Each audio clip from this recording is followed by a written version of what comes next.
प्यारे दोस्तों, आप सबको मैं प्रभु यीशु मसीह के नाम से स्वागत करना चाहता हूं। आत्माओं की परख मतलब आत्माओं की पहचानने का क्षमता, ये भी परमेश्वर का दान है। ये जब जरूरत होता है तब परमेश्वर आपको देगा। परमेश्वर हर एक दान जरूरत के समय उनके विश्वासियों को देता है, मिनिस्ट्री के कामों में सहायता करने के लिए। आत्माओं के परख के मतलब जब आप मिनिस्ट्री कर रहे हैं, किसी व्यक्ति को सेवकाई के द्वारा सहायता कर रहे हैं, तब पहचानने की क्षमता कि वो व्यक्ति खुद से बातें कर रहा है या शैतान के आत्मा के द्वारा बातें कर रहा है या पवित्र आत्मा के सामर्थ्य के द्वारा बातें कर रहा है। परखना कि उसके अंदर कौन सा आत्मा काम कर रहा है, ये परखने का क्षमता, ये एक दान है, परमेश्वर देता है हमें मिनिस्ट्री के कामों के लिए। ये आत्माओं के परखने का दान हमें सेवकाई के कामों में सहायता करता है।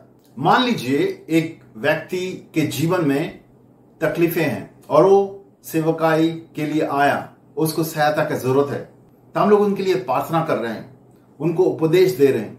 लेकिन असलियत में जो प्रॉब्लम है वो अलग है।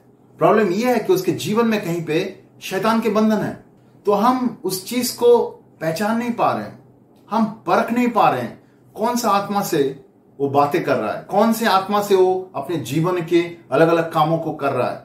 जब हम उससे बातें करते हैं, उस व्यक्ति से समझने की कोशिश करते हैं उसके जीवन में क्या हो रहा है, तब हमें ये आत्मा परखने का दान जरूरी है, पहचानने के लिए कि उसके जीवन में दुष्ट आत्मा का बंधन है क्या, या दुष्ट आत्मा के प्रभाव से वो कुछ कर रहा है क्या।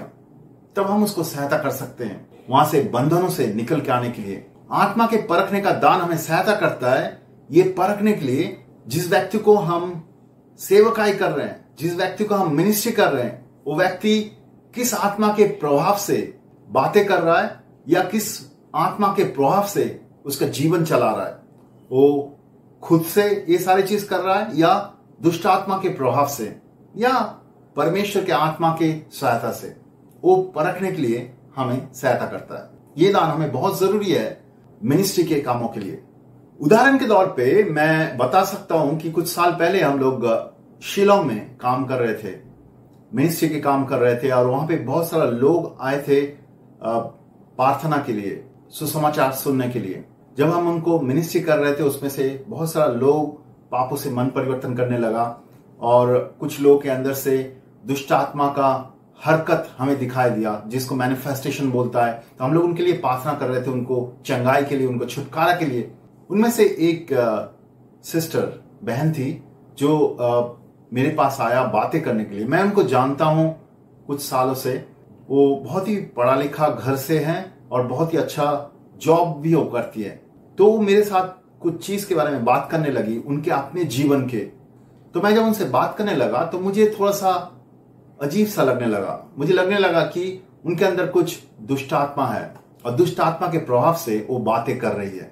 मैं उनको उनके व्यक्तिगत जीवन के कुछ संबंधों के बारे में पूछने लगा। तब वो औरत मुझे बताने लगी कि वो अपने पति को बहुत ही घृणा करती है और पति के साथ वो रहना नहीं चाहती। तो उसके बाद हम लोग जब प्रार्थना करने लगे, उसके अंदर से दुष्ट आत्मा का मैनिफेस्टेशन मतलब दुष्ट आत्मा का हरकत हमें दिखाई दिया। तो हम कुछ दोस्त मिलकर उनके लिए प्रार्थना किया कुछ समय तक। तब वो दुष्ट आत्मा से निकला जो कि घृणा या क्षमा ना करने का आत्मा था। वो व्यक्ति कलीसिया के अंदर ही थी, बहुत साल से वो कलीसिया के अंदर ही थी, लेकिन उस बहन के जीवन में बहुत सारा बंधन था। वो बहन समझ नहीं पा रही थी क्यों उनके जीवन में बंधन है। लेकिन उस दिन जब उनको मिनिस्ट्री किया गया, वो सारे बंधनों से निकल के आ पाए। हम लोग परमेश्वर को धन्यवाद करते हैं ये सारे कामों के लिए।